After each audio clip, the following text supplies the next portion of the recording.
wondering how I got into this mix. I didn't know what I was going to talk about today, but... Did you just wake up? I did just wake up. I need a shot or something, but... espresso or alcohol, either one would do. But, I wanted to talk about squatting and about, like, strategies that we can use to effectively protect ourselves from state aggression. So I think the worst taxes out there is property tax, because it goes towards indoctrinating our children.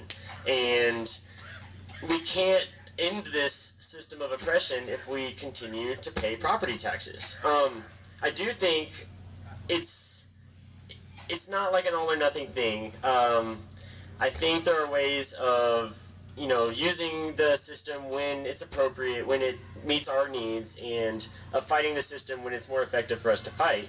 And I really think the combo of interacting when it's necessary and, running away or hiding whenever it's necessary is probably the best way to go about it. But I guess I wanted to go through a couple of times I've squatted and my experience with them, and really wanted to open it up and ask you guys if you've ever gone off the grid, lived without rent, or, a lot of people call it homelessness, but I think it's really homesteading in a lot of ways. When you go somewhere and you don't ask permission and you just set up your home, that's homesteading. If nobody's using it, that's a way to go about acquiring property, I think, in a voluntary manner.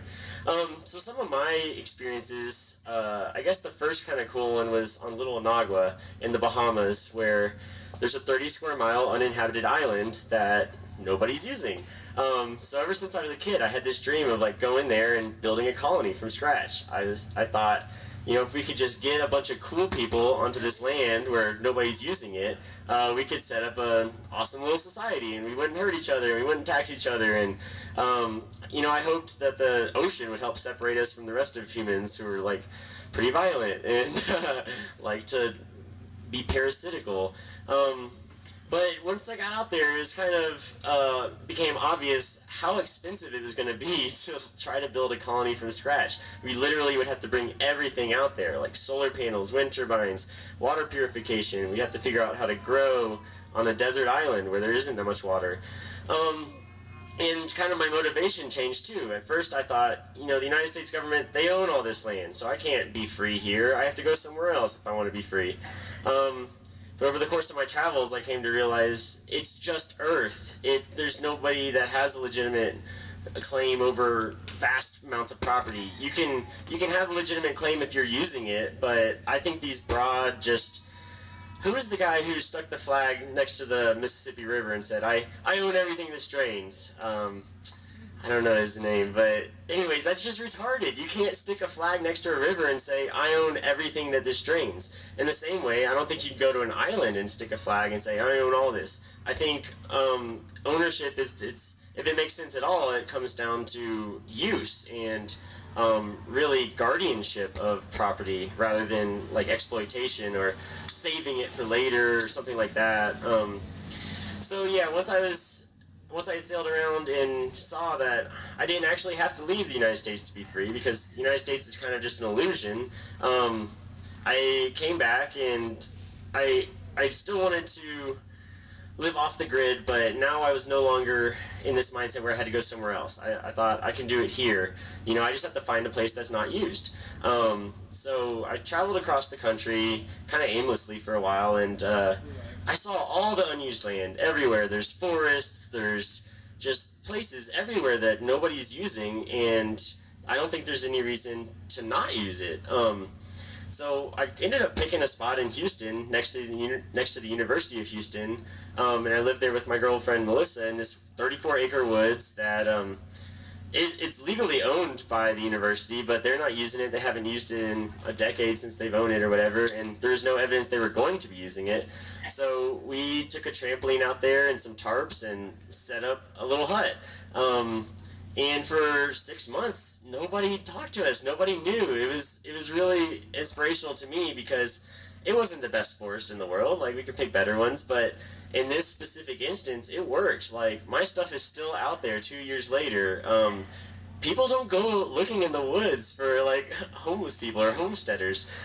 So that really got got me inspired, and I wanted to try again, to show that it wasn't just that Houston woods that worked, that you could do this in other places. So I moved up to Austin and found an even bigger forest. It was like 100 acres, right near the heart of the city. I could ride my bike to downtown. I had a dog walking job that I created myself while I was living in the woods. So I would go up and I would put posters on like the little dog bag, poop bag dispensers, because it's really only people with dogs ever use a poop bag dispenser. So I thought that's like perfect direct advertising, right on the thing that they're going to use.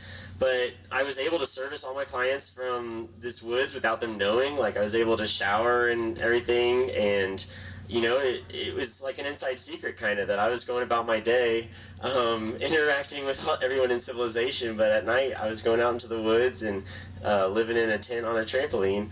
But it was really cool, and it got me thinking a lot about just how possible it is, and also how many people are already doing this. They're called homeless for the most part, but a lot of homeless are doing it by choice because it really provides a lot more independence, gives you a lot more disposable income. You have the complete freedom to do whatever you want with your spot. Even people who legally own homes, often they're restricted by a homeowners association or deed restrictions. Like I just heard this story about this lady who got in trouble for cutting down her own tree in her own backyard. I'm like, well, is it even yours if you can't cut down a tree in your yard? Like, how's that your yard if you can't do what you want with it? But when I was living in the forest, I could cut down any tree I wanted. I could move any rock anywhere I wanted. I could do whatever I wanted, and there's nobody there to stop me. And it was really, the truest glimpse of freedom I really got. Unlike the island where you have to have a boat to get out there, and you have to have all these supplies, and you have to make this big plan, living in the forest or living off the grid on land is so much easier. You can literally just walk to a big open space and probably find a good spot where nobody's going to bother you. So lately I've been living on land where I'm allowed to be, and it's kind of been giving me some internal conflict because even though it's on the surface, it's a great situation. I paid this lady $1 to lease her land for a year, and the other agreement was that I had to mow and do like just minor tasks from time to time. So it sounds awesome, right? Like 9 acres of land, all I have to do is a little bit of work here and there. But it still weighs on me that I'm recognizing her claim at ownership, which she's never done anything on this property to like deserve it. I don't see why this old lady should own these 9 acres of land, and why I should have to submit to her rules to live there. It's been weird. I still do it because I think it's convenient for a lot of reasons. It's a lot easier for people to park when they want to come visit. We're got electricity and internet right there. We could have electricity off the grid, but internet's kind of a hard one if you're totally squatting. It's another thing to look for when you're exploring spots is like, where's the nearest internet spot? But anyways, this land, I've been calling it the Jenner Ranch. It's in Conroe, and we've been having a lot of cool Freedom Fest mini events, kind of like this, but on a much smaller scale. Have people come out and open mic and everything. And it's been fun, and we do have a lot of freedom, but just that, even that tiny bit is weird. It bugs me, just that I have to listen to what this legal landowner says. So I've been continuing to explore and look for other, I call them squat spots, just places to homestead, places that are unused that I could go in and build a new home. And I found one really close to, in Conroe also, like across the street basically.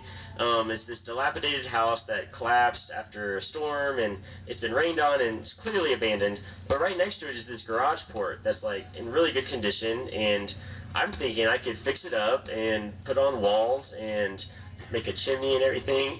So I'm like using this abandoned property as a starting point and trying to go from there to build up a new house. And the reason it really excites me is, like I was saying, I can do anything I want here because I'm not recognizing anybody's authority. And it really, I don't know, it excites me more than the Jenner Ranch almost, because even though I'm allowed to be at the Jenner Ranch right now, I don't know when it's going to end. She could kick me out, or like I might get fed up with this lady and just say, you know, peace out someday.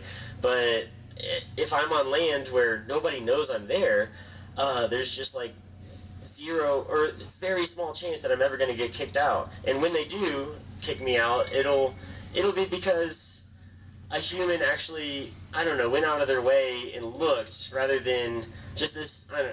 I'm kind of losing my steam on that one. Yeah, thanks, Derek. Okay, so I'm kind of like somewhere close to, as far as when it comes to like ownership versus like I think what the word you're looking for earlier is known as stewardship to some people, but like stewardship versus ownership of property. So, and then you mentioned occupancy and use, which is definitely like something I vibe with on certain levels. But how do we, if you've thought about this, how do we keep ownership or occupancy and use, stewardship, whatever term we use, from becoming arbitrary? Because, you know, I do agree that like if there's a piece of land that somebody, say they own 100 acres but they never put it to use, you know, some people would say, well, if it's not being occupied and used, then it's up back to the commons or available to people. But how do we keep it from becoming like, okay, everybody has to be home full time, or you know what I mean? Well, because otherwise it's like you can never leave your property because immediately somebody can swoop in and say, okay, it wasn't being used, or is it like 6 months, or you know, how do we set that like? Yeah, I think that's a really great question. I'll repeat it just in case people are listening far away.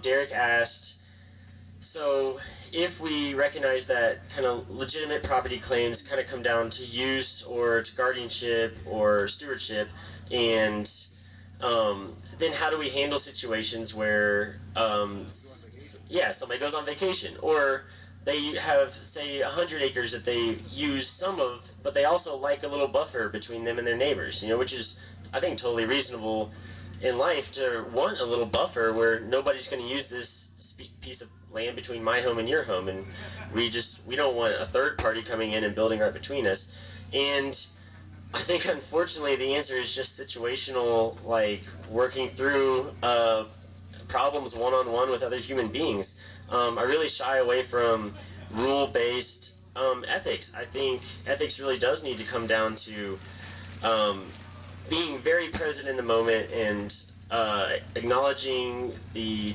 desires and the needs of other people and trying to work through issues.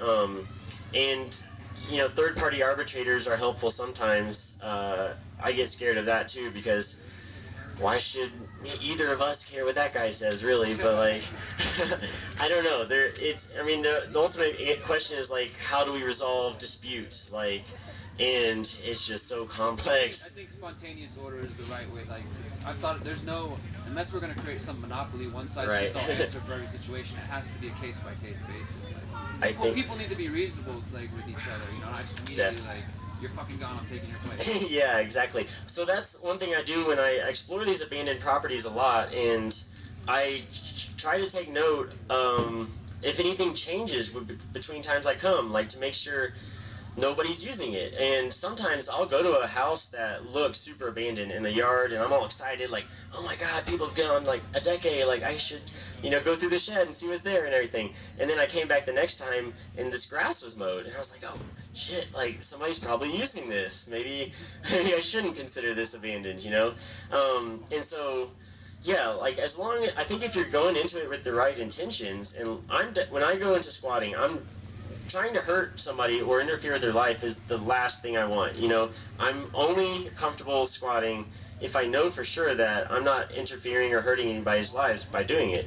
And I think as long as you go into it with that attitude and you are really careful, because yeah, I don't want to mess up anybody's, you know, homestead just because they left for a year or something. But if somebody's gone for 10 years and I look online, and you can look up the tax records, you can see like, oh, that guy died, and now there's like no inheritance, and like, what, the state's just gonna get it back because the end of the line on some family tree? That doesn't seem right. And so yeah, and I think this place right here has been really inspirational, because there was no map of where to park and where to set up your camp, and I haven't heard any arguments over like somebody getting too close or anything like that.